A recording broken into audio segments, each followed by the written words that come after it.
So mga kawacha friends at saka mga kawacha fans, isasama ko kayo ulit ngayon dun sa mga nakolekta ko na mga gemstone na mga portraits. And eto, nakita na natin ito last time. Ayan. Ayan, etong ibon na to, meron siyang relo. Pero itong relo na to, nung nakuha ko, umaandar. Supposedly, kaso for some reason, nag-stop. So ito, pinalitan ko na to ng bago. And nabili ko to sa Shopee ng 100 something pesos. So yun, kinabit ko, pinalitan ko yung luma dahil sira na yung mechanism.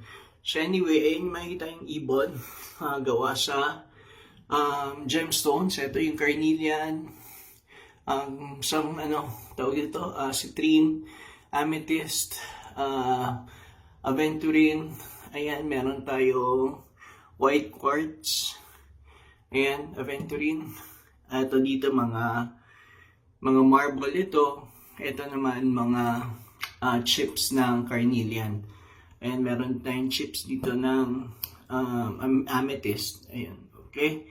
So far, yan yung meron tayo. Then punta tayo sa kabila. Tingnan naman natin yung iba pang nakuha natin, ha? So, ito yung isa pang portrait na nakuha natin.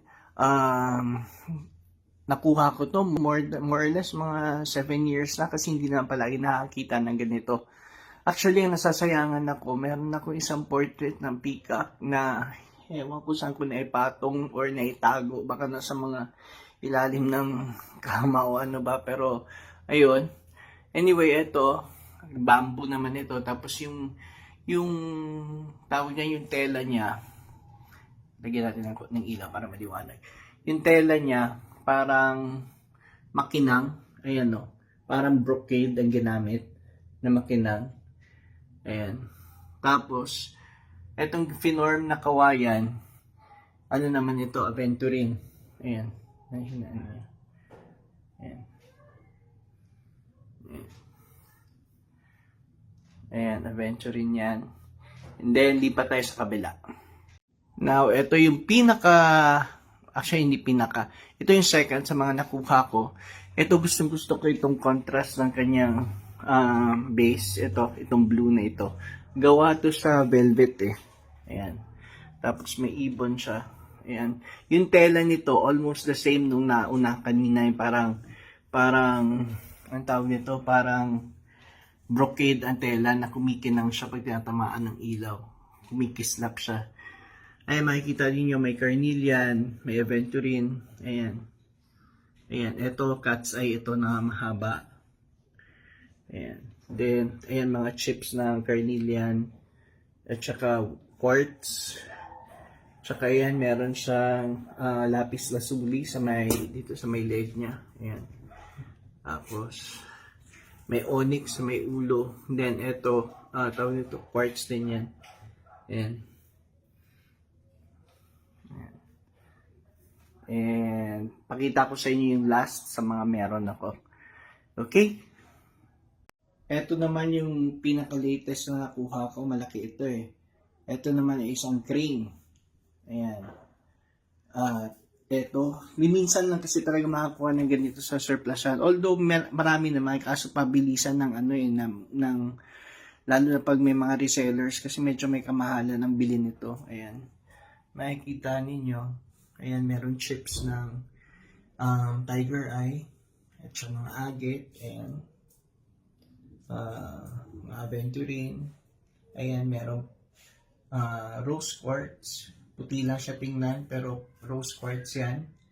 And magandang rose quartz ito. Ito yung high quality na rose quartz kasi very pink. The more pink ang rose quartz, hindi na natin mapakita sa camera. Patayin natin ang ilaw, baka mapakita natin. Ayan. High quality na rose quartz kasi the more pink siya, the more na mas mahal. Ito white quartz, onyx. Ayan. Ayan. Onyx din. And, ayan, mga chips ng aventurine. Ito naman, hindi tela. Ang base ng parang backing niya, more plastic ito. Pero, maganda ito pag tinatamaan ng ilaw kasi akala mo ginto na bakal. Ayan. Yung iba, bibili sila nito kasi they believe gemstones kasi have healing powers or kung ano-ano pa. Ako naman, wala naman akong ganong mga beliefs. Pero, na-appreciate ko yung mga ganitong klaseng art kasi bibihira mo makikita ng mga ganito. At saka, ang mahal ng bentahan nito online. Lalo na sa abroad, na-appreciate nila itong mga ganito. Kasi, yun nga, gemstones nga, ibig sabihin semi-precious crystals. So, eto yung mga meron tayo ngayon. And may last ako na ipapakita. So, eto ang last ko na ipapakita. Ewan kung klaro ba o makikita ninyo. Pero itong tawag nito, itong divider na ito or bead curtain yata ang tawag nila dito. Pag tinignan mo to, hindi natin ma-form ngayon pero mukhang ano ito mukhang, what do you call this, mukhang peacock ito. Tapos, ang beads sa pagkakagawa nito, talagang iisipin mo parang walang hindi masyadong valuable, 'di ba? Pero pag tiningnan mo talagang pinili nila talagang ito mga wood naman to, wood beads to. Ito yata yung tinatawag nila na yung ginagawa nilang parang tawag nito, yung parang prayer beads nila. Ayan. Mabigat to actually. Ayan.